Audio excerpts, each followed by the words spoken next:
મીડિયાથી પ્રભાવિત થાય છે તેના વિશેની માહિતી આપીશ. આ વિષય પર 8 વર્ષથી કાર્ય કરવામાં આવ્યું છે.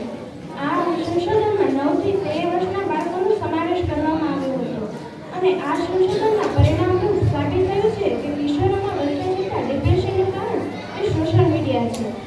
આજકાલના સમયમાં તો નાના બાળકો પણ સોશિયલ મીડિયાનો ઉપયોગ કરે છે. ભારતમાં નાના બાળકો પણ સોશિયલ મીડિયાનો ઉપયોગ કરે છે. માતા પિતાના કાર્યમાં બાળક ખલેલ ન પહોંચાડે તે માટે માતા પિતા પોતાના બાળકને સોશિયલ મીડિયાનો ઉપયોગ કરવા માટેની મંજૂરી આપે છે. બાળક અણસમજુ હોય છે. બાળકને ખબર નથી કે શું જોવું જોઈએ અને શું ન જોવું જોઈએ. બાળક ન જોવાનું પણ જુએ છે અને પરિણામે સોશિયલ મીડિયાનો ભોગ બને છે અને ઘરમાં ગેરવર્તણૂક કરે છે. તેનાથી માતા પિતા ચિંતિત થાય છે. હું તમને સોશિયલ મીડિયાને હકારાત્મક લક્ષણો અને નકારાત્મક લક્ષણો વિશેની ટૂંકમાં માહિતી આપીશ. પહેલું, હકારાત્મક લક્ષણો. સોશિયલ મીડિયાના કારણે આપણે વિવિધ પ્રકારની માહિતીઓ મેળવી શકીએ છીએ અને શિક્ષણ માટે મહત્વનું સ્થાન છે. મિત્રો સાથે સંપર્ક રાખી શકીએ છીએ. સોશિયલ મીડિયાના નકારાત્મક લક્ષણો.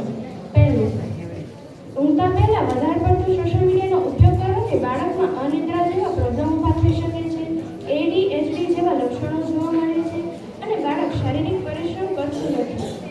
માતા પિતાએ હંમેશા બાળકનું ધ્યાન રાખવું જોઈએ અને સોશિયલ મીડિયાનો ઉપયોગ હંમેશા લિમિટમાં કરવો જોઈએ. કોઈ પણ વસ્તુને લિમિટથી વધારે ઉપયોગ હંમેશા આપણને ભારે